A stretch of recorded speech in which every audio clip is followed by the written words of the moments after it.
Ever thought about buying a track car but don't know where to start and you're kind of on a limited budget? This time on Low Boost, I'm going to tell you the 10 best track cars you can buy for less than $10,000.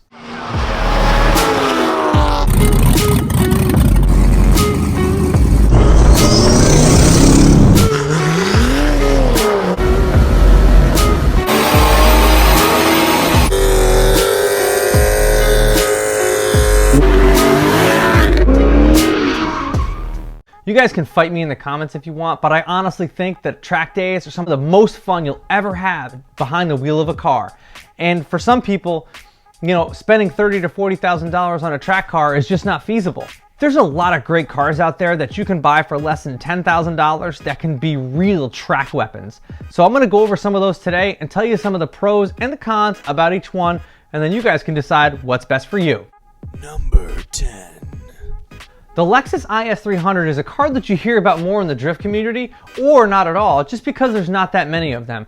But they are around that are under $10,000. And they come with a 3.0 liter straight six that's out of another car that you guys might be familiar with.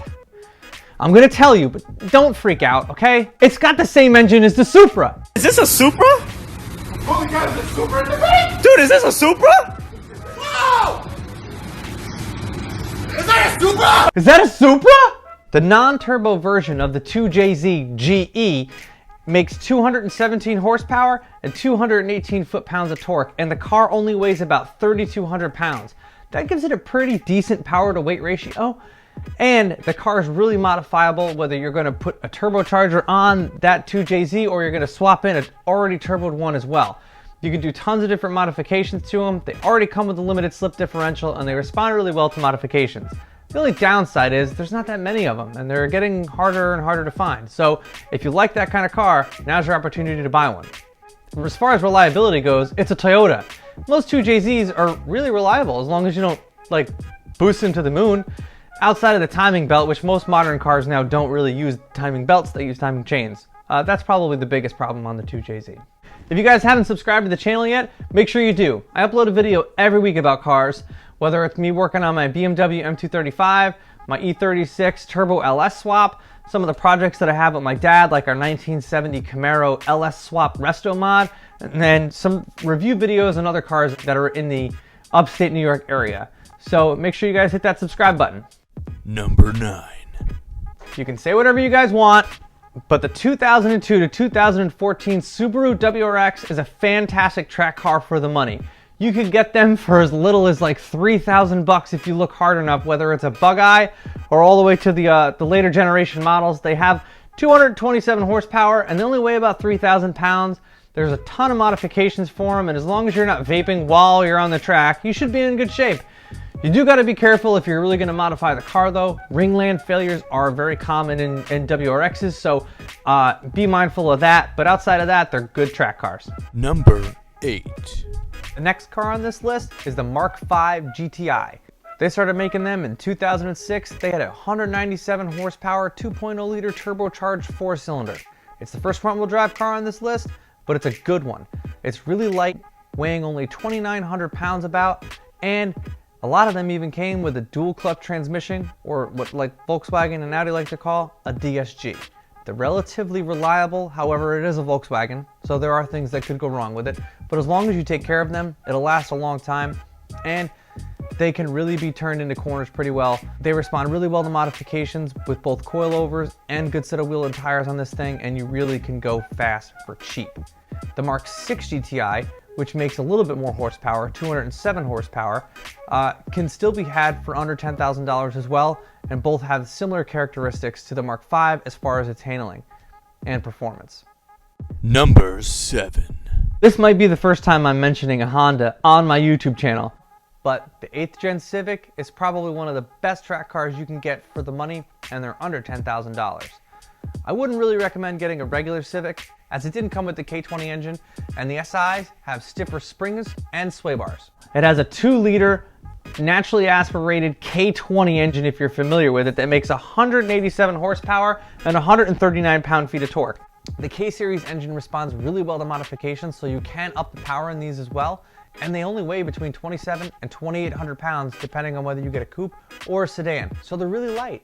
Now, the older generation Civic SIs like the EP3, those hatchbacks are also great options too, and they're all less than $10,000. The 9th gen Civic SIs, however, are over 10 grand and didn't really make this list. As far as reliability goes, they're pretty reliable. It's a Honda. You will see some issues with some of the cars with transmissions. Second gear being the one that goes, but as long as the car doesn't have a crazy amount of power, usually the transmissions hold up pretty well as long as you don't destroy them.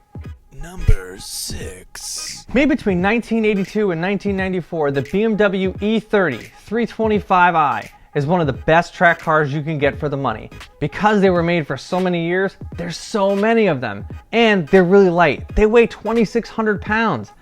I would suggest only getting the 325 variant in these, not the 318. It doesn't make nearly as much power as you need.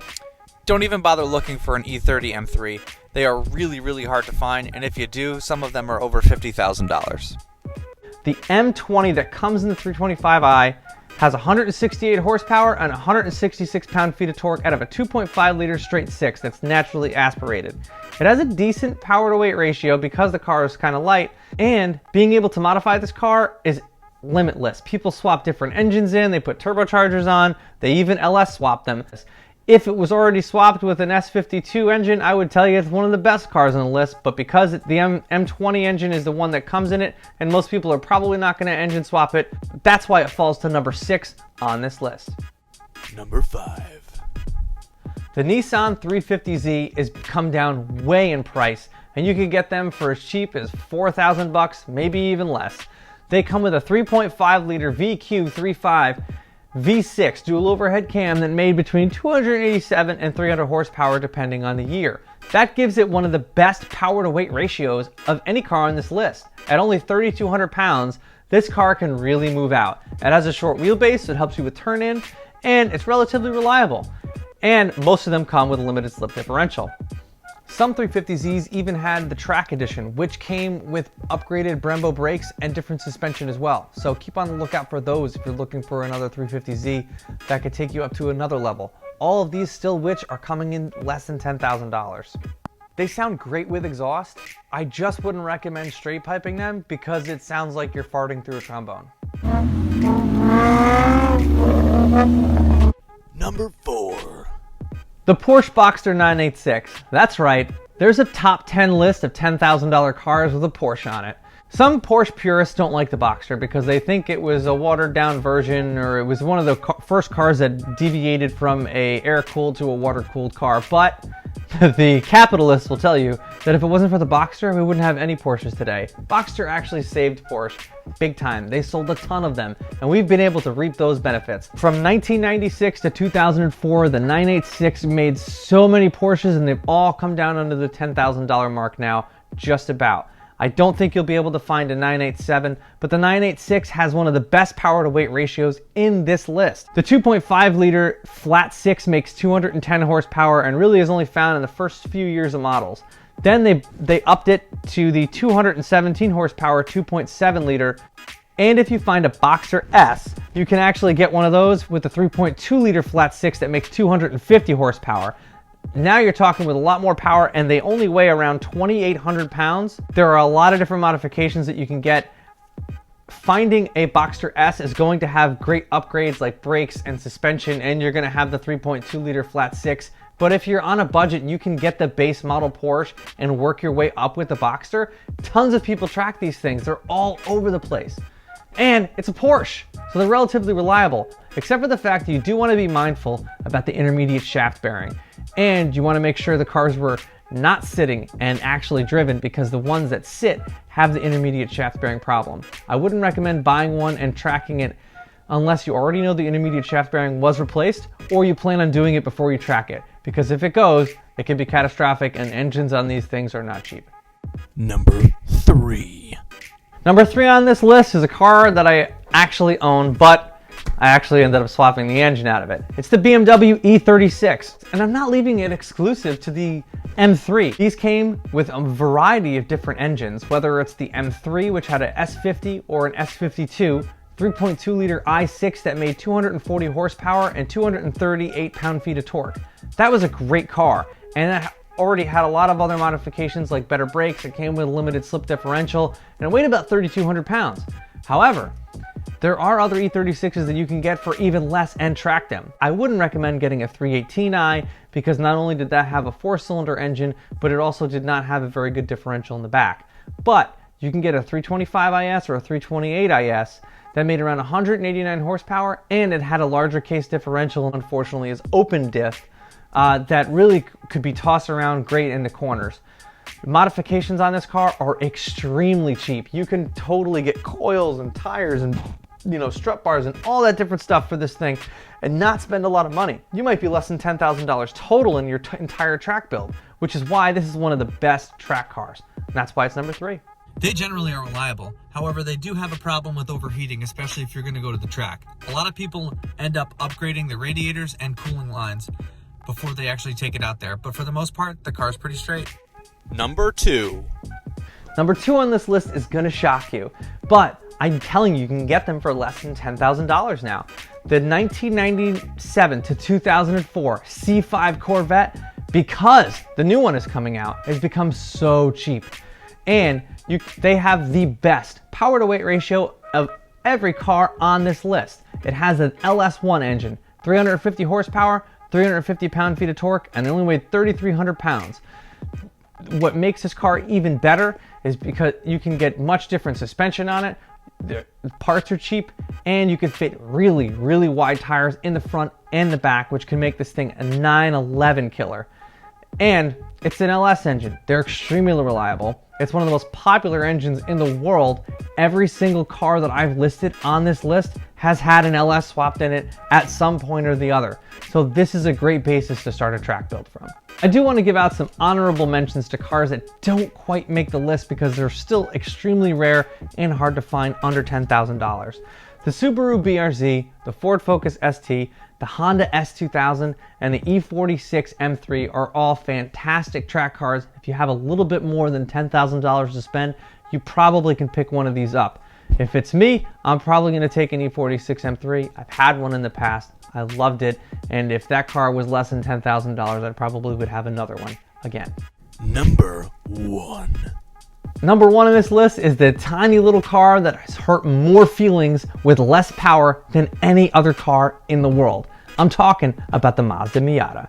From 1989 on, this car has been disrupting track days like crazy, and it doesn't have a lot of power. The original cars had 116 horsepower, and the later ones had 128 horsepower from 1994 and up. They were super light. They weighed 2,100 pounds. This car could really be tossed into any turn.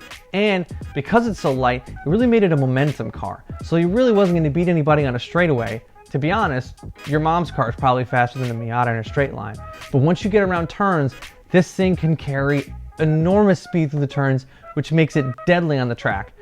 This second generation Miata, the NBs, weighed a little bit more with around 2,200 pounds, but they came with 142 horsepower and 116 pound-feet of torque.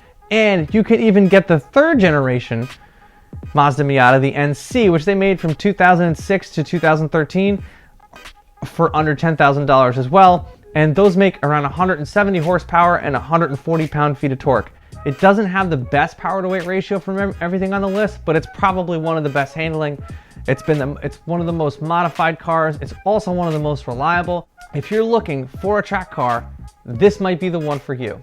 Let me know what you guys think. Do you like the order that I had? Do you think something else should be on this list that isn't? Do you think something on the list shouldn't be? Let me know in the comments. I'd really love to hear your guys' feedback. If you haven't already, make sure you guys subscribe to the channel. Like I said, I'll upload a video every week, and hopefully you guys find it enjoying. Thank you very much for watching, and I'll catch you in the next one.